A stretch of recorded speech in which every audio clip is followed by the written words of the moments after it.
told about her personal data, sexual life, and the doctor starts to develop them.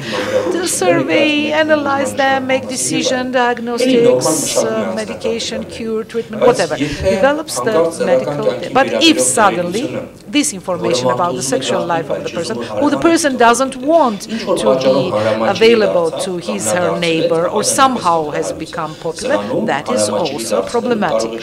And that can be, say, done in particular through internet and social networks, and the person will appear in a big trap, big and nasty trap. Now I want to put next to the social networks also the media, who are not covered by the law from the point of view of prohibitions. But as long as the media has a very big audience, they also can use their platforms for the similar functions, or vice versa. Media can disseminate information about people through the existing social networks and make them popular. That is to say, people should be very cautious in all those cases when their personal data can appear in internet. Because, for example, if I would give interview, say, 10 or 15 years ago to a newspaper, I would say, well, yes, it will be published in 300,000 copies.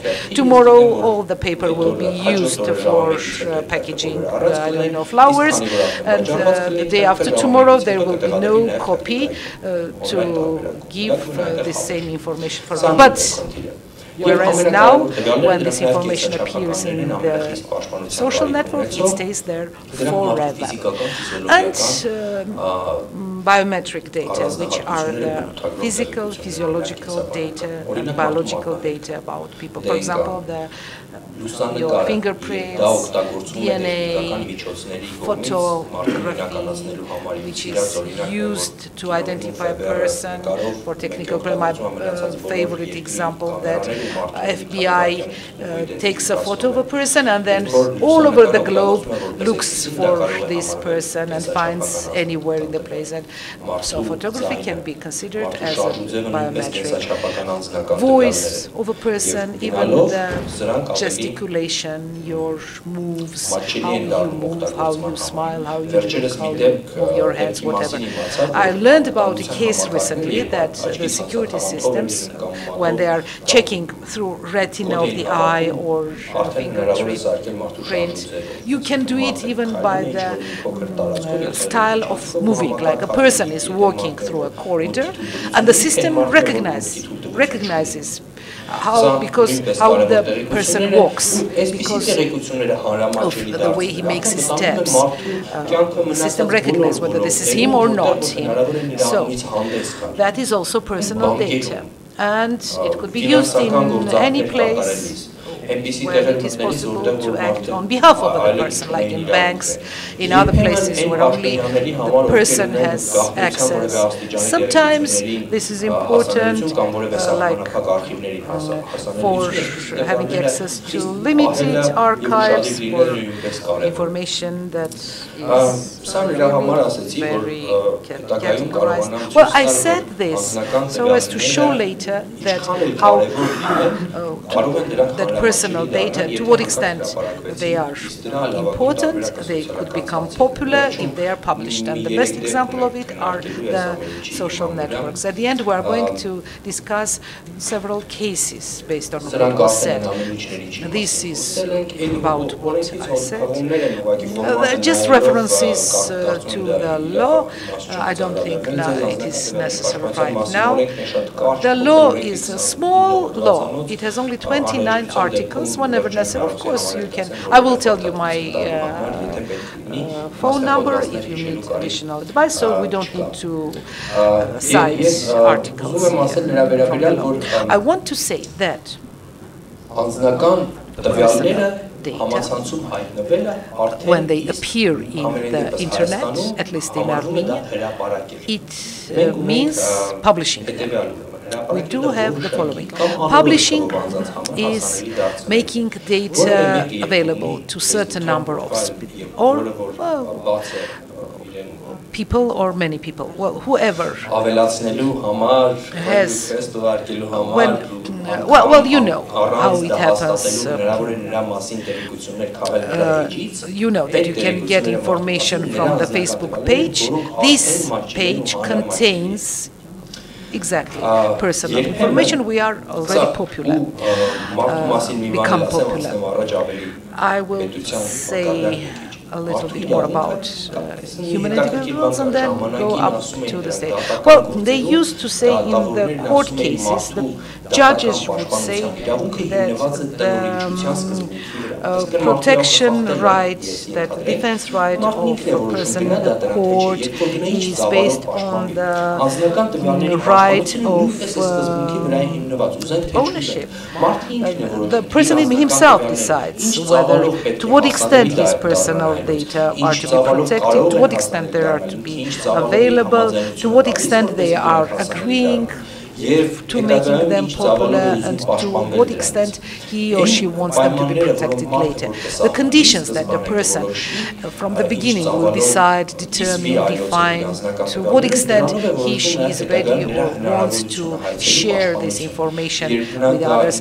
That is determining the level of protection, be it administrative court or whatever. If he comes and asks for protection for his sexual data, whereas he or she has disseminated this information on his, herself or himself, that is limiting his rights of protection through court. And why is this so? Now I'm going to the next level. I will tell it about later. Sometimes our personal data are used by the state. The right does not depend on their form. Sometimes different rights are in contradiction, or sometimes they don't contradict but help each other. But sometimes the limits of one of the rights are to be squeezed a little bit, narrowed a little bit in order to widen the borders of it. There is one case. We have agreed that, all of us, we have agreed that in one case it is allowed to process the data of the person without his/her consent. And I've opened this slide to show you that whatever is going on with the personal data is kind of processing, keeping it, registering it, writing it, using it, everything it is processing, is considered to be processing personal data. The easiest example, when personal data of individuals, taking into account even the risk of the internet popularization, for example, election lists. In the United States, a 12-year-old boy or a person who lives in Turkey is able to learn my address. Where do I live? And that is kind of in collision with state interests. And maybe part of the personal data we will have to fix as such as to be able later to others. Well, that is problematic, and there are arguments whether it is worth doing it in that scale. But sometimes, as I said, there are collisions and people are misusing it, and then states are forced to publish information about their citizens. I do not know to what extent states are participating in the internet.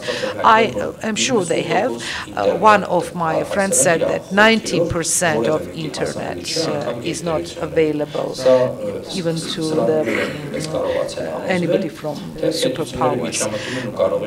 That states can interfere, collect information, and decipher them, collect them, without asking anybody that has this data. And that is the rights of the state should be regulated somehow as well, because the state is a user of a personal data, very much as me. If I take your name and telephone number in my mobile telephone, means I'm processing your information. Same way, if a state takes personal data of anybody in order to start, for example, a criminal case against this person, then the state is bearing all the responsibilities in processing this personal data, as I do. There is no difference. Personal data that are taken with the business person, again, are making the user of the data as data processor and with the corresponding responsibilities. Same is about banks, same is about insurance agencies. Any shop, when we tell them our telephone number so as to be informed about the discounts, we are giving them our personal data, and they are becoming processors of personal data. And all of them have the same rights and the same responsibilities and have the same limitations. There are three exceptions: journalists, fiction, and purpose of art, purpose for some art or cultural literature and art. So as they would not write that somebody who is a formal official of the state, and they write about him that this official in a, say, novel or piece of art, that he's also an oligarch. And then this person comes back and says, oh, you have opened my information, you have told about me that I am an oligarch, and you this much I wanted to say.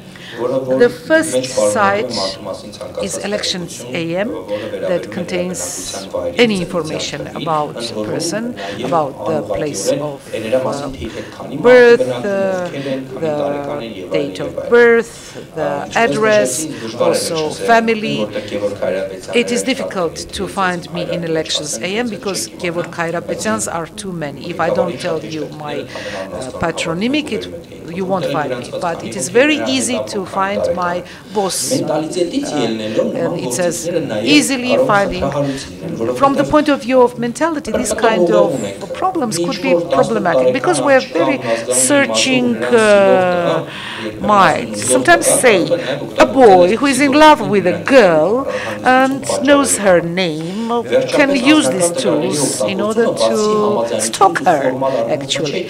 But, well, formally, that is also, it acquires the quality of stalking. When the number is learned and somebody is using the telephone number to making midnight calls and breathing into the phone, like stalking and behaving very, very, well, offensively. And that, second, social networks are indicated here because as a tool, I'm convinced, as a means, are very easy tool for very quickly. You can't imagine how quickly share with the information that is given by this and person about this or other person. And then it is very difficult to erase it. In the morning, I uploaded a picture in the Facebook. Then in 5 minutes, I decided I'm going to erase it. In 5 minutes, 10 people had liked it or disliked it. So it happens so quickly that you don't have even the possibility of a second thought. In Facebook, you can say, I'm so sad, I'm so alone, and then thousands of people will immediately react saying, how come you are so sad? You are not alone. Or, you said because you deserve it. Or you are alone because you are not good. Well, I don't want to say that this is distorting the essence of the right. But then online shops, again, I indicated as a problem. Although in the Armenian society, the online shops are not yet considered as a problem, but it exists because there have been cases when, say, personal data have been taken, which were not necessary, like the protection of personal data and personal life. But from being legal should be also consistent, should be relevant, which means that only that much personal information is to be taken that is relevant, and it should be used in that much that is necessary, not more. For example, there was one case of an online shop where they were taking address, whereas they were not delivering. So why do they need my address if they are not delivered? So that's problematic. And besides, as a rule, the online shops today are under out of the surveillance of the state. They can be organized in a different country. They might have no organizational form. Sometimes there could be just one man or one woman empires. Somebody decides that this is a job, and just he's using the online means in order to trade something, to sell something from his computer. And that is not a shop from the regular point of view. So in the context of these four dimensions, I want to speak about the right on being forgotten. They also call it virtual death, right of virtual death in French francophonic domains. It really very well defines what does mean the right of being forgetted. It means that a person has the right that something that he has or she has done bad should be forgotten. This is even true in the criminal prosecution sphere. Like, for example, a person has done something bad, has killed somebody, or has done robbery, and then he has served his term, and 10 or 15 or 20 years have passed, and the courts say, now you have right to be clean. And now this example about a Spanish person named Gonzalez, who 25 years ago had published something about participating in auction, saying that he has some taxation obligations. And 20 years later, he said, he applied to the court saying that every time my name and second name come forward, it says that I have tax obligations, and it goes on and goes on for years and years and years. Now, for example, I want to be hired by somebody, I go to look for a job, but every time the employers deny me, they say that you are not a good citizen, you have some taxation obligations, and he sued Google, and the court forced Google to limit information about this person so as it won't be always popping up whenever you search for his name. And so these things are developing, like a porno star who has decided to use partially the right to be forgotten. For example, I don't know, let's say his name or is Poros Porosyan. And when you write Poros Porosyan, it immediately says Poros Porosyan, or say porno actress. It immediately brings up. And she said, partially, unless somebody has written Poros Porosyan, porno actress, it should not show my identity. When it is Poros Porosyan, it should not immediately bring, you are asking for porno actress Poros Porosyan, whatever. So this is going to be implemented in Armenia. In Armenia there are media outlets, media means that are publishing issues of social character. They are publishing about the mistakes of the state or giving information with legal content about human destinies are, say, for example, giving information about, say, conditions of poverty in families, which is connected sometimes with the destinies of children. And all of this is going to be forever there. Like, for example, a child, when it was, say, 5 or 6 years old, has been reminded, or has been given, or has been shown in a video material, crying, or hungry, or in very bad condition next to a poor family, and then 10 years later the same picture will come forward, and the person who is already overcome this problem of poverty or this family violence or whatever will have very, very negative impact on the life of the already grown-up adult person. And so this is to be taken care of. And one thing, I'm going to say something. Many, many years ago in the United States, movie theaters wanted